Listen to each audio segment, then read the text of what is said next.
How do you analyze the Indian education system and what are the major drawbacks and challenges as of now? Let me first clearly demarcate my framework is the school education. Though I come from both school and university education, if you were to talk about the school education at current scenario, I mean, we know that enrollment is an issue, okay? But let's say those who are enrolled in the school, I think sustaining the engagement has become a bigger issue and a bigger challenge for us. How do we make our education more meaningful for our students?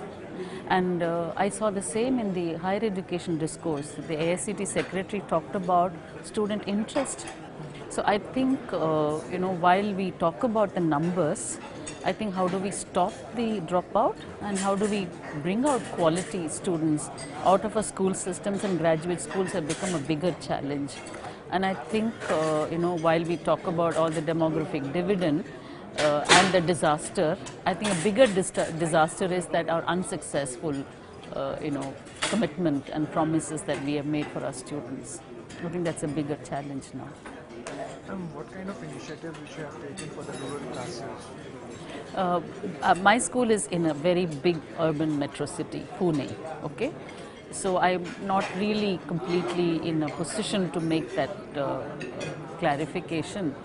But, each has its own. While rural classrooms have a teacher issue and, the resources issue, and also making the connection issue. Suddenly here is a child from a tribal family has no idea of old MacDonald had a farm, and has no connection with 2 plus 2 is 4. So we have the rural challenges. But in the urban scenario, I think we have similar challenges, but of the other kind, where we are seeing that children are easily bored. They're so overstimulated at home. And they are almost now expecting education to become an entertainment. While the fun element cannot be ruled out, but the learning element cannot be compromised. So we have students, who are easily bored. That's the most common expression in classrooms. Teacher, this is very boring. So I think that the curiosity is compromised in the urban scenario because everything is overdone. Whether it is the long hours of schools and school after school hours, and children are sent to school from the age 1.5 in formal systems. So I think there is a early, what we would have called the adult syndrome burnout in the school children. And then there is so much is thrown at us, skill building, then there is, co-scholastic, scholastic. So the pot is overflowing. So each one has its own challenges. Ma'am, what kind of modern day technology you are using in your school? We definitely bring in smart boardroom to the classroom. But I think more than bringing in those ready-made technology, helping our students to choose appropriate technology, relevant technology. For example, Khan Academy, has revolutionized. But I think again to say that where do I use that and where do I actually go into, old traditional methods? I think that balance is what we bring in. And we have computer laboratories, but rather than turning them into another textbook lesson, integrating what they're learning into the computer lab timing is what I think is important, so that they are a means to an end rather than a luxury item on the menu card. What are your views on right to education? In spirit, it's fantastic. In ideological framework, it's the right thing for us, for a nation like us. But as always, there is no roadmap, and we will reach the dead end very soon, and that's my fear. It's a bigger challenge if it is implemented for the private institutes, because it may eat up their. I don't think I should even be saying that, because this is my prime national commitment. I head a private institution, and I think it's a social agenda that I'm part of, okay? What my bigger challenge is that sustaining these children in my classroom. We have put a huge hoarding outside.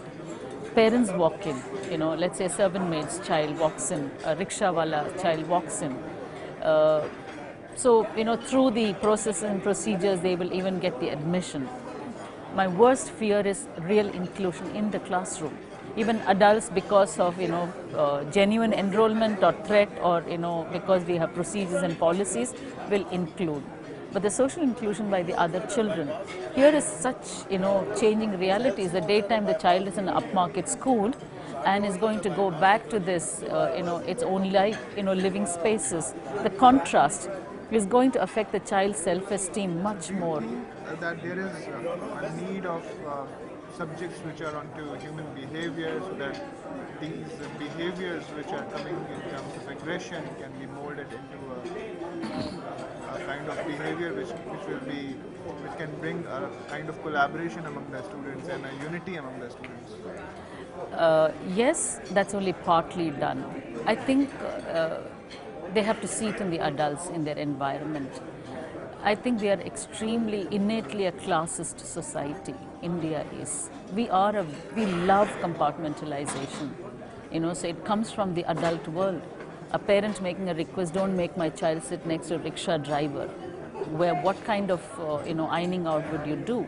Or teachers feeling that, but he's not from that background, so he cannot learn Sanskrit. So these are innate prejudices in our system. So we need to start with the adult world. Our adult world needs to see that social integration is beneficial for all our children. Until then, all this would be a very, very piecemeal approach. Thank you so much, ma'am, for your time. Thank How you. do you like the event WES?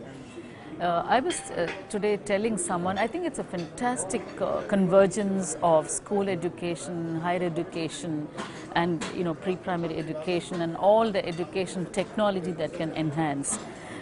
It's a very great idea of conjunction.